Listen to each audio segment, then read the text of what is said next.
everybody and welcome back to the Blossom Crochet channel. My name is Rebecca, and if this is your first time visiting, then do just hit that subscribe button now and also click on the little bell icon so that you can be notified whenever I upload a new crochet tutorial.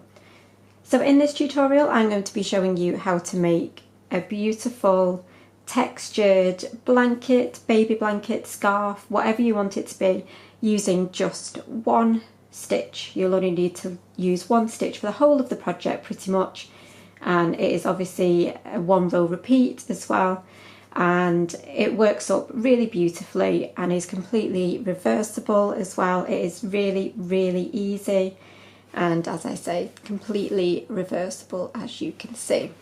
So you get these beautiful ridges all the way across. So this is just a small scarf that I'm working up, but it will be absolutely perfect for a much larger blanket as well.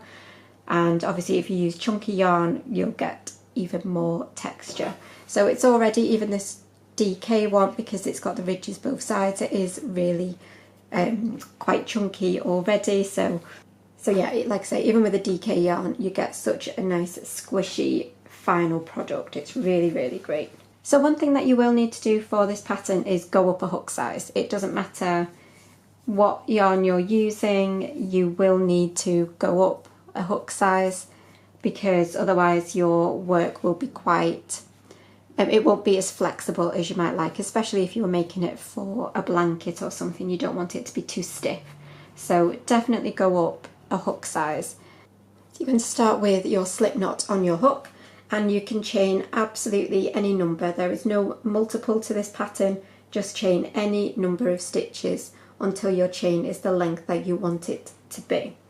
I will just say though, you need to think at this point whether you want to have your ridges running vertically along the length of your blanket, or do you want to have them running horizontally across your project.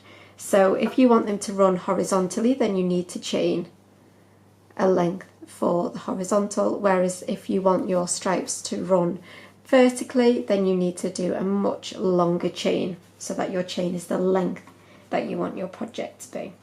So as I say, there is no set multiple, so just yarn over, pull through, yarn over and pull through, yarn over, pull through.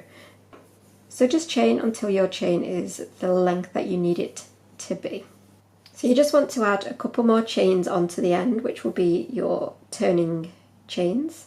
So I'm just going to add 3 more chains to the end of my work. So now we're ready to work back along, and you're going to work into the 1, 2, 3, 4th chain. And you're just going to do a setup row. So this row is different to the rest of the project. We're just going to do a row of UK trebles. So obviously in the US, these are your double crochets. So you want to yarn over, insert into that chain, yarn over and pull up. You'll have 3 loops on your hook. Yarn over, pull through 2, yarn over, pull through 2. And again into the next one. So yarn over, insert into your next chain, yarn over and pull up, yarn over, pull through 2, yarn over, pull through 2. And you're just going to do that all the way along. So as I say, this first row is different just because we can't do any post stitches until we've got stitches to actually work into. So 1 UK treble or US double into every chain. Okay, so I've got my row of trebles. So I'm going to turn now. And this next bit is up to you. You can either chain 2, or you can work this. It's almost like a standing stitch. So you're going to insert your hook into that very first stitch, go through the whole of the stitch to catch the V, yarn over and pull up, and then yarn over, pull through both. And then this stitch here has 2 vertical parts.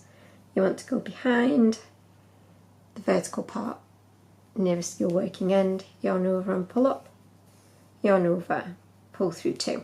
And that is giving us a taller stitch, but without the gaps that we would get with a chain. But if you prefer to do a chain 2, you can, because this is actually going to count as a half treble, or in the US again, half double. And then all the way along, apart from your very last one we're going to work front post trebles. So like I say, that is UK treble in the US. These will be your front post doubles. So you want to yarn over and then around this very next stitch. So you've worked for the top of this one, but we're now going to work around this one with a post stitch.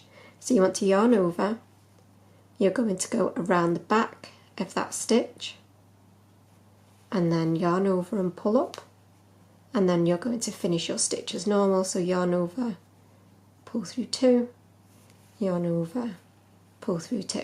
I'll show you that again.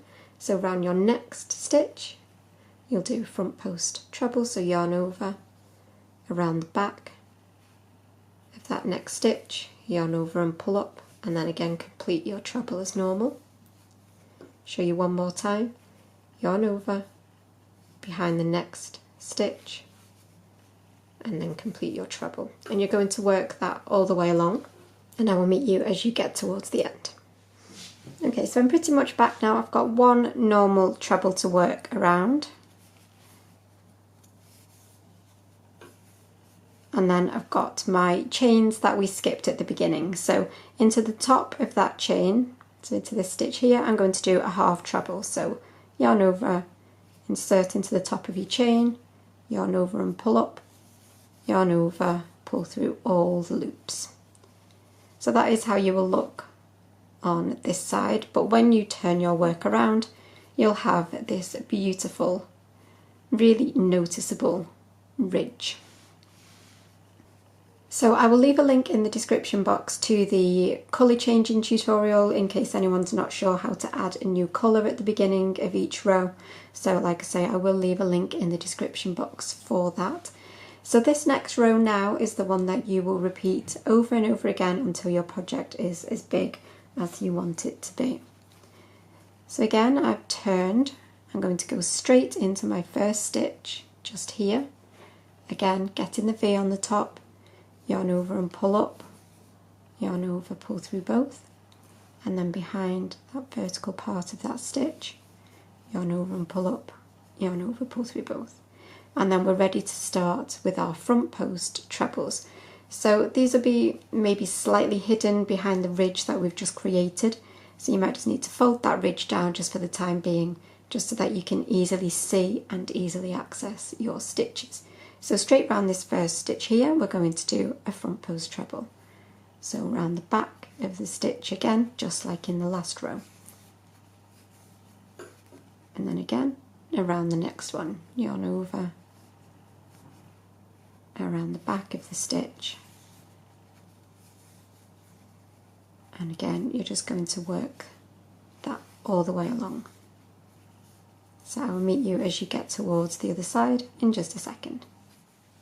Okay, so I've got 2 stitches left, so I'm going to work my front post around this stitch and then into the top of that very final stitch I'm going to do my half treble. So into the top of that last stitch you'll do your half treble, so yarn over, pull through all 3. So again, now you'll have one ridge on this side, but now when we turn you'll have a ridge on this side. So that is what makes it totally reversible, because each time you're adding the ridge to the other side. So it's totally reversible. It is so squishy, so chunky. It's like I say, I'm using a chunky yarn here, and it really is super squishy. So that is the row that you'll repeat over and over again until your project is as big as you need it to be. But I really hope that you have enjoyed the tutorial, and please join me again next time for my next one. But thanks as always for watching, and bye for now.